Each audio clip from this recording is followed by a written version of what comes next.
more times you like implement Active Directory or set up a ticketing system, if you do like 20 times, it becomes really easy for you to like talk about it in the interview. And like every time you set something up, you gain like more knowledge about it and more like understanding of the nuance of that platform. And I'll let everyone in on a secret. Most of us in tech are all introverted and weird in our own way. I think it's like almost a requirement. Hey, my name is Josh Madakor. I'm a YouTuber and a cybersecurity professional. I've worked in IT since 2007 or so. I've worked in kind of general sysadmin, then I went to cybersecurity, then I'd done some kind of software engineering type stuff. And then I kind of landed more on YouTube. I feel I get more fulfillment out of that. Yeah, I make a lot of content trying to help people to get into IT and cybersecurity. And I spend most of my time in Japan, like between Japan and Thailand. I'm in the States right now because I'm doing errands. But I'm usually living in Japan because the food is like so tasty there and it's cheap and everything. That's so awesome. No, me and my wife were literally just talking this week how we want to go over there and visit. So, but yeah, welcome back to the show, Josh. Thank you for, taking the time. For those of you that are watching this or listening, our goal today is to really just give you an outline of everything you need to get started with your career in the tech field. We're going to talk about everything you need, from the skills needed to land that first job to interview advice and much more. So diving right on in, Josh, when someone is thinking about starting a career in the IT field, it can really feel overwhelming. I know when I was looking to switch from being a bulldozer operator to a job in tech, I did not have a clue where to start. There's a bunch of different paths within the tech industry. What is some of the most crucial first steps for someone who is just beginning their journey in the IT field?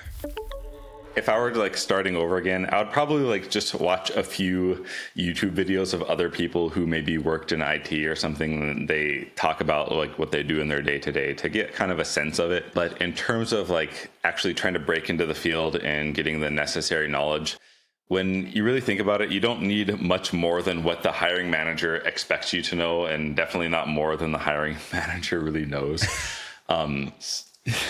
So if you do those like traditional routes, like you go to like maybe like a 4-year university or something, you'll learn you'll be exposed to a lot of stuff, but it's kind of superfluous because you really only need like this much to start working. And then when you start working, that's when you like really start getting good experience. I can talk more about this. It's going to get really long. Do you want like a more in-depth? No, that's perfect, because, one thing that when I was debating when I wanted to make the switch was, did I need to go back to school? Did I need to go like get a degree? Because I was a college dropout. Again, just like you suggested, I watched a bunch of YouTube videos of other people in the tech industry and giving advice. And I realized I didn't need like a 4-year traditional degree. And even more so now that I'm into the field for a while, I'm realizing kind of that traditional degree path, while it works, don't get me wrong, I don't want anyone who's dead set on getting a degree, go get it. But there's a lot cheaper and more efficient uses of your time to go get your start in the field, to get the knowledge you need. Yeah, I agree 100%. Again, kind of just diving into that, there's so much information out there. What skills and knowledge and areas are important in IT, especially for beginners? IT is kind of a broad term, but I feel like there's certain skills that really apply to no matter what career path you want to go into. If you're interested in cybersecurity, networking, or whatever, are there certain skill sets that really people should be focusing on? I think if you were to go out and interview like 100 people working in help desk or something like this, there'd be a lot of overlap on things like knowing the basics of computing. That is like understanding the difference between like RAM and hard disk and CPU, like those basic things, and then understanding the basics of networking. And by basics, I mean you can like look at an IP address and you know if it's like public or private or automatically assigned private, and like those kind of like basic level of stuff. And then beyond those like basic computing and networking, you'll find that there's software platforms or certain tools that are pretty much used like all over the place. Like Active Directory, for sure, you should like understand what that is and get your hands dirty with a bit. And then for sure, like any ticketing system, because pretty much everywhere uses ticketing systems, whether or not it's like cybersecurity or like software engineering even. Absolutely. Those like basic things. And then there's other stuff too, like for sure, like VPNs, like all those like main toolkit that all corporate like big companies have, like all that basic stuff is stuff that you should kind of like touch on.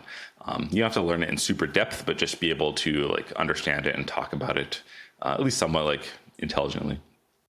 No, absolutely. When I started applying for my first job, one requirement I kept on seeing over and over again was, familiarity or able to do like some of the basic stuff in Active Directory. And I had no clue what Active Directory was.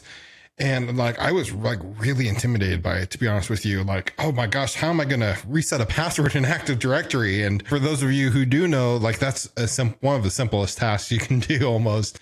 But, just not knowing. So again, I went out online and kind of started doing my research and tried to like start figuring out what the different things were and how everything worked together. So one thing people may wonder about is, we talked that, okay, the big education path, the college path isn't necessarily the needed path. There's a big debate between traditional learning and self-learning and going through online platforms.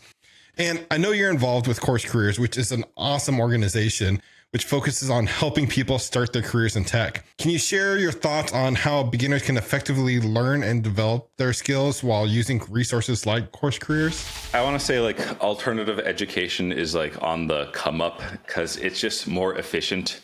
And people are kind of starting to figure that out with like the internet and, everything's kind of decentralized.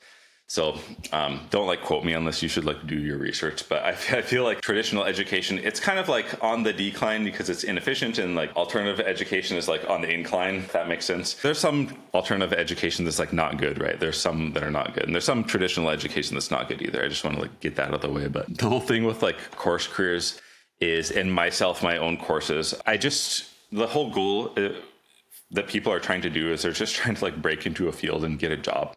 And you don't need to do all of this like other extra stuff that takes forever and like costs a lot of money, because we have like a finite lifespan, right? I have like 2,000 weeks left to live, essentially, if you like convert that into years.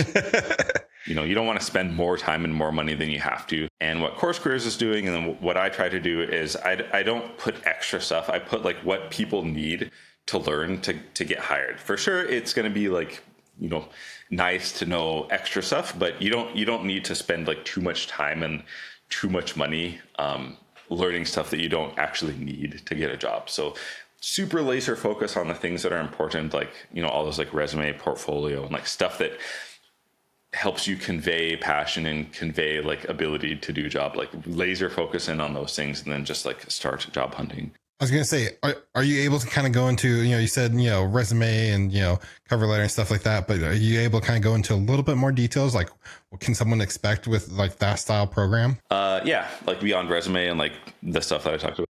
I think everyone has a general understanding, like when you go the formal education route, going for a degree, everyone knows what to expect with that. But for someone who's like, well, maybe I do want to try out this alternative path.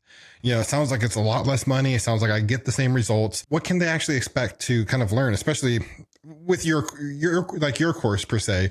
What can someone who's signing up expect to learn in that? Okay, the way I think about like getting jobs and like preparing to change careers, like a bit different. So I'll explain a bit. Everything that you do when you're trying to like, break into IT or whatever the case is, everything you do, you just have to like get an interview, and then you have to pass an interview. So all the stuff you're preparing for, it's kind of for those two things. And to get an interview, it's kind of easy because all you have to do is like have a really nice resume, if that makes sense, that will match keywords and that doesn't get filtered out by the applicant tracking system. And then after you get the interview, you have to like perform inside of the interview and like, answer the questions well, articulate yourself, all those like soft skills. So when you go through Course Careers, we kind of focus on those two things, like getting in the interview and then passing the interview. So to get an interview, we just have like a lot of labs and a lot of hands-on stuff. Everything that you do in Course Careers, you can kind of expect to see it when you get hired. Like if you watch some of the interviews that I do with graduates who have gotten jobs, they're like, yeah, everything that's in the course, I ended up doing at work. And like that's on purpose. Because the stuff I put in the course is stuff that like pretty much everywhere is going to have some form of it, especially like entry-level IT and help desk. And then when you actually get in the interview, like your resume and like all your credentials like don't matter anymore. It just depends on like your performance, like how well you articulate yourself. And I find that the more you actually like do something, like the more times you like implement Active Directory or set up a ticketing system, if you do like 20 times, it becomes really easy for you to like talk about it in the interview. And like every time you set something up, you gain like more knowledge about it and more like understanding of the nuance of that platform, like whatever it is you're working with. So all the stuff we put in the labs, I kind of recommend people to do it more than once so they can build their intuition on it. And then when they get the interview there, it's just like really easy to talk about because they've like done it so many times. That's super helpful. And, one thing you mentioned that I think is like one of the most underrated things, like skills wise, is soft skills. Every job I've landed, I know for a fact because the manager actually came back and told me. It was just weird. I've had 3 different jobs in the tech field, and every time the manager came back and told me there was way more qualified people than you that applied for this job. But I liked, the reason we hired you is because I could tell that you're going to be a great fit with the team. You communicated well. If you didn't know how something worked, you didn't try to like BS your way through it. You thought clearly and talked your way through it. And we really liked you for that. And, I don't know necessarily if that was a compliment, that there's more, technical people than me applying, but it seemed to work because all those jobs I had for, a decent amount of time and, was promoted up within each position. So I think soft skills are super important and, again, often overlooked. In your experience, how important is some like soft skills and, for someone working in IT? Yeah, it's really important, especially those like entry level position, because you're just like dealing with other people and like you have a team usually that you have to work with. You can show empathy and humility and like honesty, like you're kind of saying like if you don't know something, you should say it, and then show some kind of level of flexibility and try to convey like you're able to take criticism well. If you're just like generally easy to work with and kind, that goes like a really long way. And I don't like hire people like 100% based on their skill set. I usually hire the person and then I work with them to get them to like, train them up for whatever I want them to do. So I do this too. It's like really important. I've kind of come full circle in this, where I realized this early on in my career. And I think I can attribute that to my success. Within the first 3 years of being in the field, I went from help desk to director of network operations. And I know a big part of that was soft skills. And for those people who are just starting out, do you have any tips on how to, like, maybe if your soft skills, like you haven't been in a customer service role, do you have any tips on how you can develop and improve these skills? I'm not a good person to ask. Soft skills, like other than just like being, because I'm kind of lucky because I have like innately kind of high empathy and like I kind of have those like innate soft skill, and I don't know how to develop it other than like just being aware of it and like seeking feedback in this type of thing, and just being cognizant. Ask yourself, like, if my boss tells me like I'm doing a bad job, like how am I going to react? Because you can like be bad at soft skills, but if you're cognizant and you're careful, you can kind of come off as having good soft skills and you can develop them. So just, I guess my advice would be like, just try to think about it and observe the people around you and try to like get feedback from your peers and like your manager and stuff. That's like, I don't know. Do you have anything to add or anything? The way I kind of worked on it, because when I first entered the working force, I was in customer service. I worked fast food. I did those kind of jobs. Then I went on to manufacturing, bulldozer operator. You don't need customer service skills when you're driving a bulldozer. Let's just be honest. Out of my way. So when I was making the conscious decision to switch back to tech, I knew that's one thing I needed to brush back up on. So I started going to like networking events. I went to like websites like meetup.com. This was all pre-pandemic. So there's a lot more of them. I feel that all of them have come back, but a lot of times I go to like meetup.com or looked on LinkedIn, and there'd be like events in my area, like in-person events where they do like IT and brews. A couple people would meet up at the bar and shoot stories about the tech industry, or there'd be like some networking event where you go and meet other like-minded people. So I went there, and instead of just being a wallflower listening, I would force myself to talk to people and get outside that comfort zone. And for me, it wasn't very difficult. I'm kind of much like you. I kind of naturally try to do that. I made a conscious effort on trying to engage more into those situations. So when it was time for an interview, I was better prepared. Gotcha. And you saying that kind of reminded me of something that maybe it might be useful for people listening. So I'm kind of like awkward and I'm introverted, and I have a hard time just like talking to, and you might feel like if you're listening to this, you might feel you're introverted and weird and stuff, but as long as you're like nice to people and show empathy and do your work, all of that, like being like weird and introverted is like completely forgiven. And I've never had like a hard time with it. And I've had people like ask me to come back to work just because like I work well and I'm nice to people. So you don't have to worry if you're weird or like too shy or whatever. Just be nice and do your best. And I think it will be like okay, right? I agree completely. And I'll let everyone in on a secret. Most of us in tech are all introverted and weird in our own way. I think it's like almost a requirement. One thing I've found is almost everyone I've talked to in this industry is so nice and willing to help, or, listen or give you advice. And I learned that early on is forcing myself to talk to those people. Did several things for my job career. It gave me advice and information from more experienced, people. It helped me network with people and really kind of get out there. And it was definitely worth it. So now I know when I first started applying for tech jobs in the industry, like, again, it was extremely stressful, and just making that career change, kind of jumping off into the unknown. From your experience, what are some key pieces of advice you would give someone who is applying for that first IT job? And are there any particular strategies or tips that you can give them to help really make their application stand out? The first thing, of course, careers can help with this, but you want to make sure your resume is really like simple and readable by the ATS. Like if you have like columns on it or something, it's going to get thrown out by at least more than if you didn't have columns. So it has to be like really like a good resume, I guess. Normally I'd like show one on the screen, but I'll show one. If you have like a good resume and a bad resume, like you might have to apply like, 300 times before you get an interview with a bad resume versus like, 30 or 50 times with a good resume. That's like one thing. And then the other things are, I personally, I don't like to apply to stuff that's like super saturated with like a ton of other people applying to it. So if you can do like little strategies, like searching different keywords other than just like help desk or something, maybe you'll search something like knock or third shift or something like these kind of obscure keywords. It might bring out jobs that the masses are not applying for. So if you apply to a job where there's like 10 other people applying to it, it's better than if there's like 100 other people, something like this. It's a good thing. I never thought about that, to be honest with you.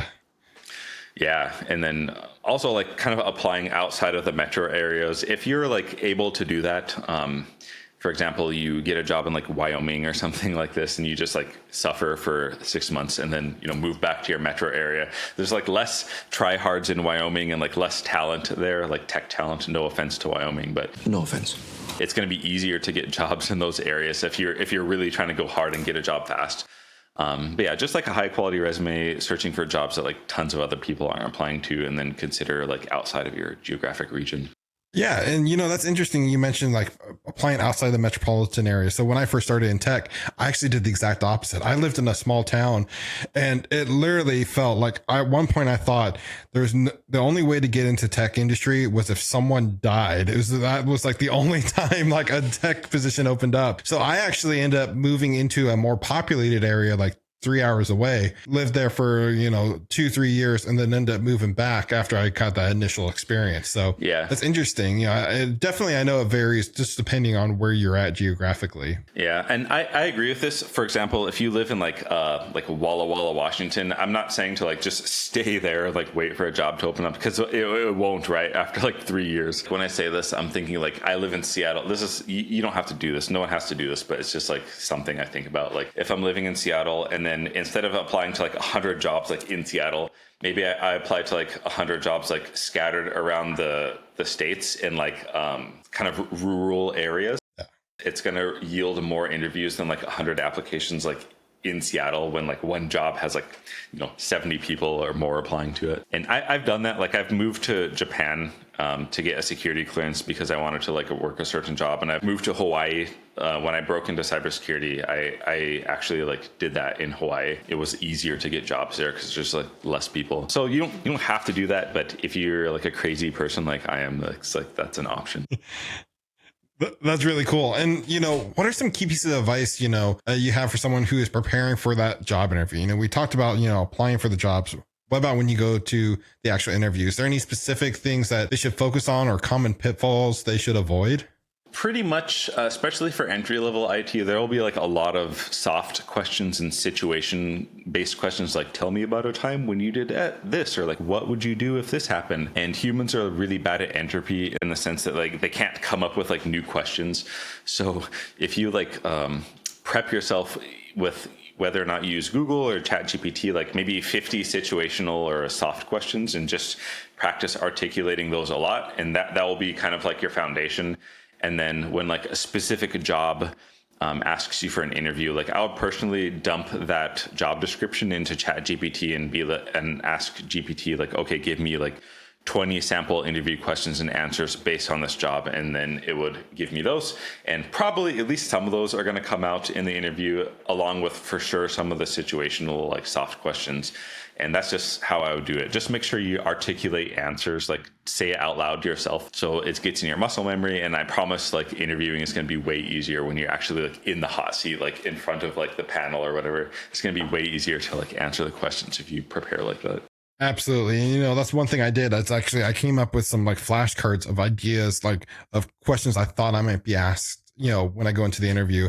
And I'd sit in the car like before the interview and like kind of go through those answers. I knew they're going to probably ask me questions I didn't know about, especially like technical interviews when I was first starting out. What I did again, as I just, you know, they'd ask me this question, like, what would you do? And I'd be like, you know, I don't know what I would do, but let me tell you how I'd figure that out and work through that problem. And I would start taking them through my methodology of, you know, well, first I'm going to go check Google or check a knowledge base, you know, depending on the job I was applying for, and, you know, walk them through that. And now that I'm a hiring manager, I do that to my interviewees is I'll ask them a super open-ended question.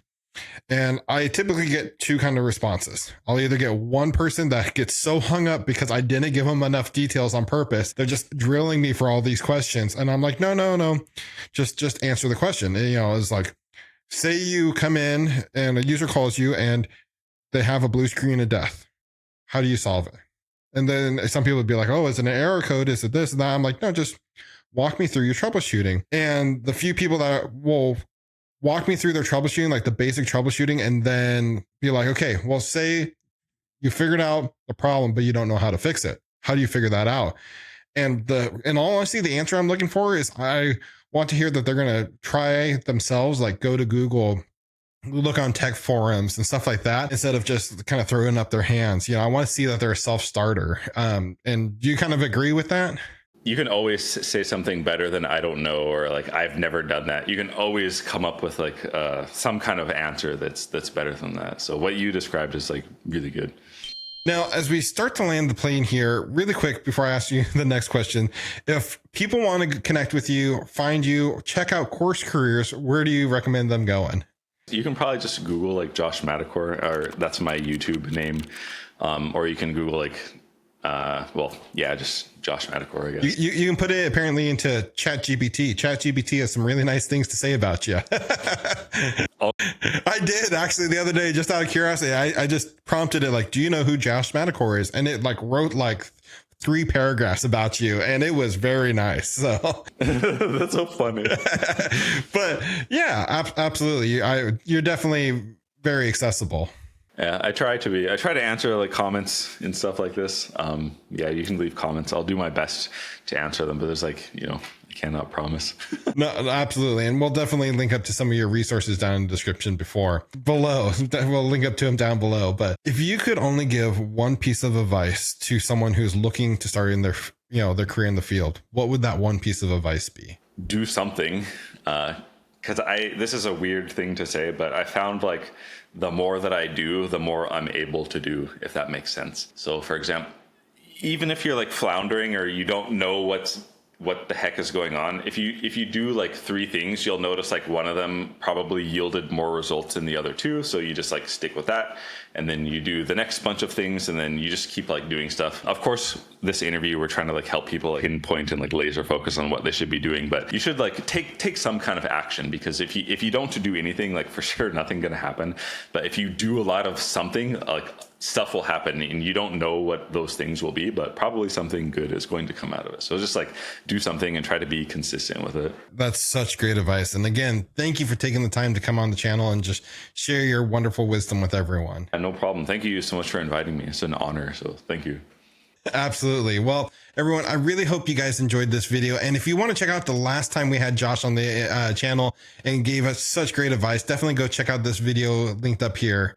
I hope you guys enjoyed this video. And until next time, keep learning. Bye. Thank you.